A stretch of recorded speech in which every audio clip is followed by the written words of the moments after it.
Telling my wife the lock on my daughter's door does not get removed till my brother-in-law and his daughters are out of our house. My brother-in-law, Sammy, lost his home shortly after his divorce 10 months ago. He moved in with us and brought his twin daughters, Olivia and Sloane, 18, with him a couple of months ago. His sister, my wife, and I have one daughter, Zoe, 16, and she and her cousins aren't close but get along fine. Olivia and Sloane have no respect for Zoe's privacy, none. They used to walk into her room and take everything they get their hands on: makeup, phone accessories, clothes, school laptop, etc. Zoe complained a lot, and I've already asked the girls to respect Zoe's privacy and stop taking things. My wife and Sammy saw no issue with this. After all, they're girls, and this is typical teenage girls' behavior. I completely disagreed. Last straw was when Zoe bought a $60 MAC makeup kit that looks like a paint set that she saved up for over a month, and one of the girls, Sloane, took it without permission and ruined it by mixing shades together while using it. Don't know much about makeup, but that's what Zoe said when she found the kit on her bed and was crying. I told my wife, and she said she'd ask Sloane to apologize, but I got Zoe a lock after I found she was moving valuable belongings out the house because of this incident. Sammy and his daughters saw the lock and weren't happy. The girls were extremely upset. Sammy asked about it, and I straight up told him. He said, "My daughters aren't thieves. It's normal that girls of the same age borrow each other's stuff." He said Zoe could easily get another makeup kit for $15 from Walmart and shouldn't even be buying expensive adult makeup in the first place, and suggested my wife take care of this defect in Zoe's personality, trying to appear older than she is. He accused me of being overprotective and babying Zoe with this level of enablement. I told him this is between me and my wife, but she shamed me for putting a lock on Zoe's door for her cousins to see and preventing them from spending time with her, saying I was supposed to treat them like daughters. Then demanded I remove it, but I said this lock does not get removed till her brother and his daughters are out of our house. She got mad. I was implying we kicked them out and said her family will hate me for this. So I reminded her that I let Sammy and his family move in, which is something her own family refused to do, so she should start with blaming them for not taking their own son and nieces/granddaughters in. If it wasn't for her family's unwillingness to help, we wouldn't be dealing with this much disturbance at home. Everyone's been giving me and Zoe silent treatment, and my wife is very much upset over this. Suing my girlfriend after she had my 1967 Impala project taken to the scrapyard. I'll try to keep this short. I had a 1967 Impala 4-door that I bought in Feb 2019. A couple months ago, I bought my first house that had a 2.5 car garage. I moved the car in and started tearing it down for a complete restoration. I had the body in one bay and the chassis in another, plus the whole garage filled with parts. About 2 months ago, my girlfriend came to live with me during this whole crisis, and the whole time has hated that car. She wants to park in the garage, but I have 2 acres of land with a lot of nice places to park under shady trees, or hell, even in the barn if it has to be inside. I tell her tough luck, it's my house, and it's not like I can just throw it back together real quick. Anyways, I was out of town for a couple days on a business trip for the small local company I work for. When I got back, my girlfriend was all smiles, making me food all the time, doing all the chores, all that. I thought maybe she just was happy to have me home, but then I realized that I didn't see her car in its usual spot. I asked her where she parked so I could make sure I mow that area and keep it clean, and she said not to worry because she parked in the garage. I asked how, and she told me to go check it out. Turns out that while I was gone, she hired some people to come over and move everything related to that car, including the drivetrain, body, and chassis, and all parts, and take it to the local dump/scrapyard. I was absolutely dumbfounded. I had spent over $11K on that car, including new parts, services, and the car itself. I told her that I was going to be taking her to court for that, and she brushed me off like I was being dramatic. I told her that it's done between us, and to pack her things and leave. I admit I was really angry, but I did end up getting a lawyer. And as I have all the receipts for all that money spent, and I have her on my house's security cam footage, letting the guys in and watching them take it all, I think I can win. Her family and friends are absolutely blowing me up, saying it's just a stupid old piece of junk and that she cannot pay back all that money I spent, and that I should just let it go. But I have been putting all my time, effort, and money into that car for a 1.5 years now, and god damn it if I am not going to get justice for what she did. Edit. Thank you all so much for the support and awards and everything. I'm glad I have some people on my side.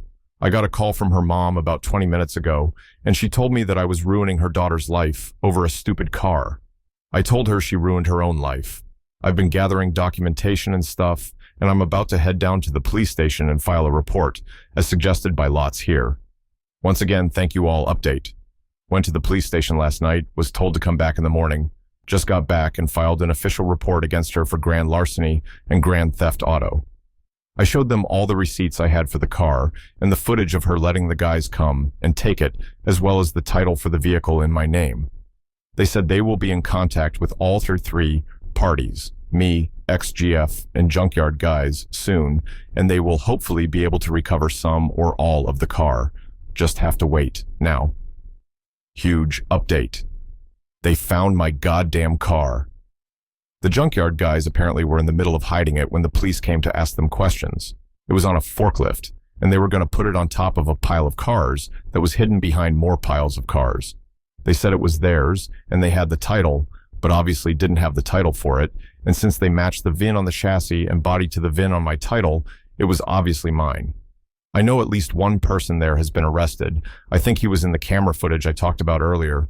But IDK, if it was the boss or whomever, or even his specific charge, they also told me they would be looking into this specific junkyard for any other vehicles reported stolen. They said they haven't been able to get in contact with my ex just yet, but they're working on it.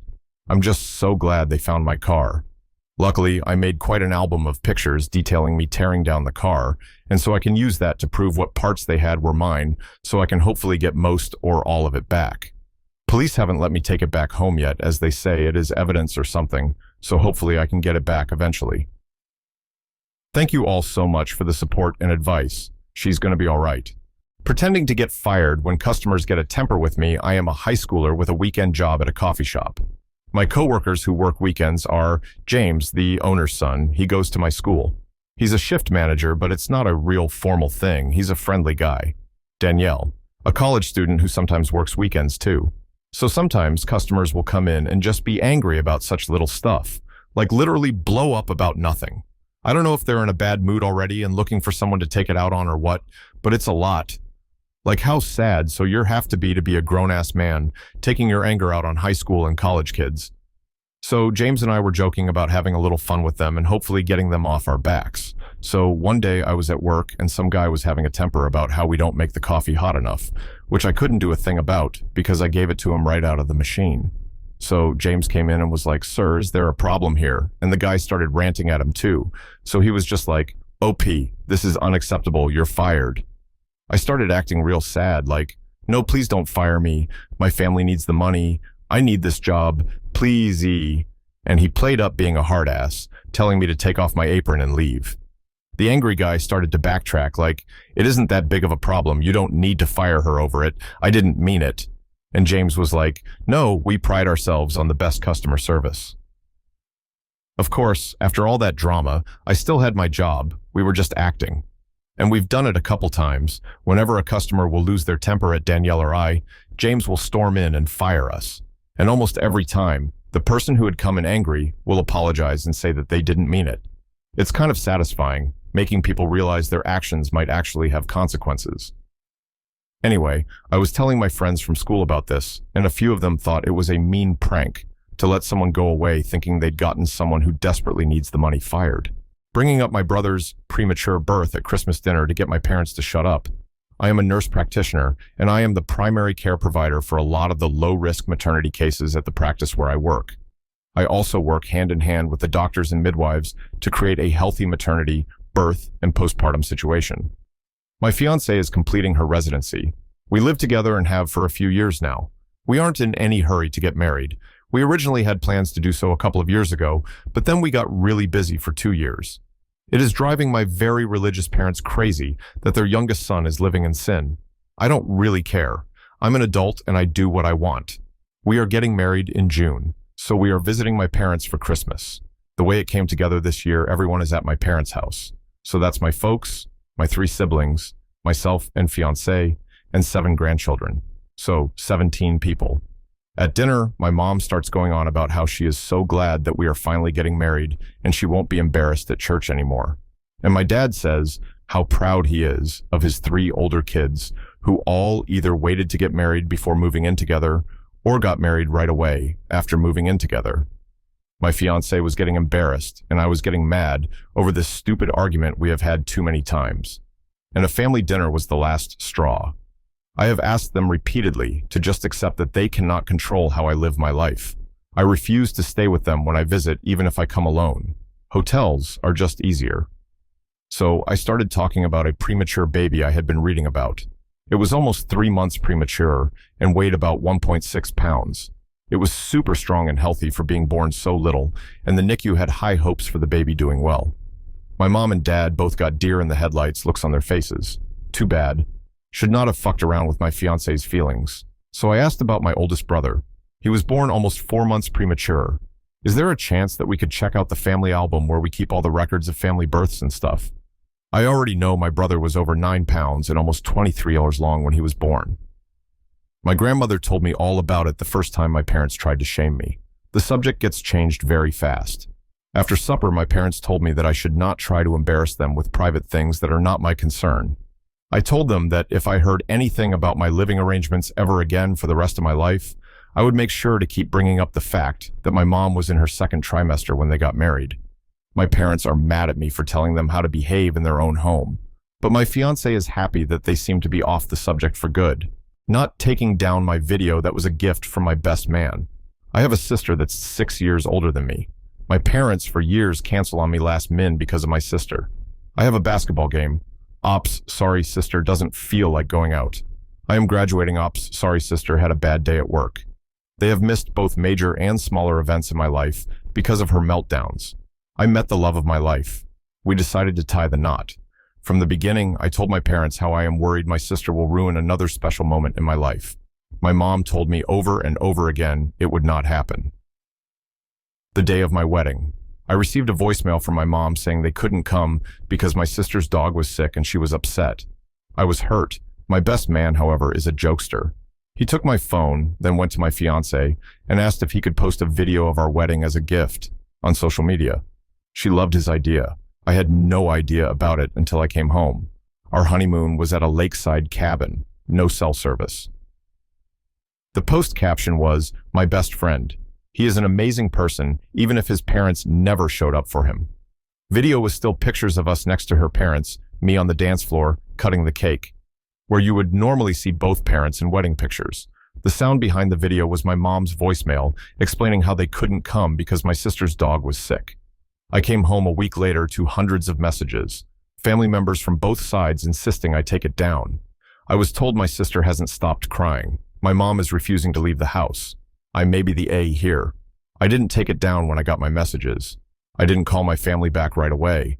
I waited until my vacation time was over at work and enjoyed my time with my wife in our new home before I contacted anyone. My dad told me to take down the video. It was just a bad night for them, that they will make it up to me and my wife for not coming. My reply was exactly, "How do you plan to make up my wedding?" It's a once-in-a-lifetime thing. You choose to ignore my feeling on the whole matter.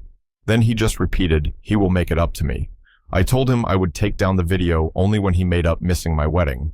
Flustered, we both hung up the phone before we both said things we shouldn't have. Am I the A here? I could have just taken down the video, punishing my son after he said something racist. About a week ago, my family ordered Chinese food for delivery. When the delivery driver came to the door, my daughter was taking the cat upstairs to put in her room because he always tries to eat the food. My son loudly says, "Make sure to hide the cat from the Chinese guy," as I am at the door getting the food from the Chinese delivery driver. He very obviously heard what my son said and was upset by it. I quickly apologized and took the food. I told my son that racist jokes were completely unacceptable and very wrong, and he refused to admit that he was in the wrong. So, later that night, I forced my son to write a sincere apology to the delivery driver, his name was on the receipt, as well as write a one-page paper on Chinese culture and a one-page paper on why racism is perpetuated by racist jokes and stereotypes. Then the next day, I took him to the restaurant and had him read his apology aloud to the delivery driver, as well as give him the papers he wrote. The driver was very appreciative of the apology and thanked me for making my son do it. He then told my son about multiple instances where he had faced racist comments and attacks from people while he was a delivery driver. That night, my husband and I got into an argument about me making our son do this. He told me that it was embarrassing for our son to have to do the apology and that the punishment didn't fit the crime. I told him that it was much more embarrassing for the driver to have to face that kind of racism and racist stereotypes, and that our son would get over the embarrassment. I do not condone any kind of hateful thinking in my house, and the fact that my son said that embarrassed me as well. My husband told me that it was just a joke, and it wasn't that big of a deal. I feel like I might have overreacted some, but I think it's important to help my son understand how what he said was wrong and hurtful.